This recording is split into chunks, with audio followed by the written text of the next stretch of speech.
জীবনে চলতে গেলে না একটা বন্ধু লাগে।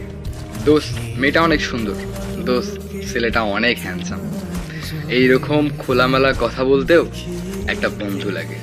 দোস্ত পকেটে একটা টাকা নাই রে, 10 টাকা দিবি, 500 টাকা দিবি, চলতে পারি। অতপর সেই ব্যক্তিটা বলে, ধর নে না, সমস্যা কি, আমরাই তো। এইরকম কথা বলার জন্য একটা বন্ধু লাগে।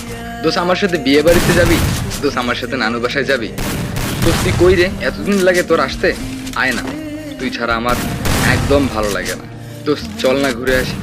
দোস্ত তুই জানিস সেই মেয়েটাকে আমি অনেক ভালোবেসেছিলাম, সে আমাকে এইভাবে ধোকা দিয়ে চলে গেল।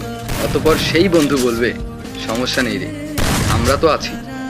আরে এত টেনশন কিসের তোর, এত ডিপ্রেশন কিসের, আমরা আছি না তোর সাথে। এইরকম করে সান্ত্বনা দেওয়ার জন্য একটা বন্ধু লাগে। সবাই কিন্তু আবার ভালো বন্ধু হতে পারে না।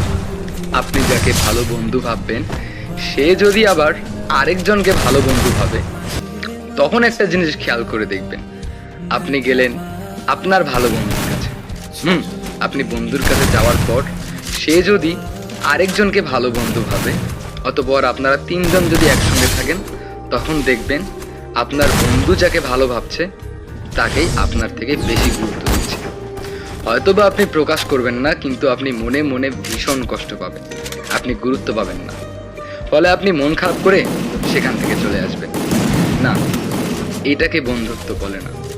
বন্ধুত্ব তো তাকে বলে হাজারো মানুষের ভিড়ে যে আপনাকে খুঁজে বের করে বলবে, দোস্ত চল 1 কাপ চা খেয়ে আসি। হ্যাঁ, সে হলো বন্ধু।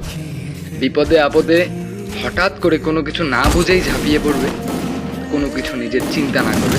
হ্যাঁ, সেই হলো প্রকৃত বন্ধু। আসলে বন্ধুত্ব সবাই করতে পারে না।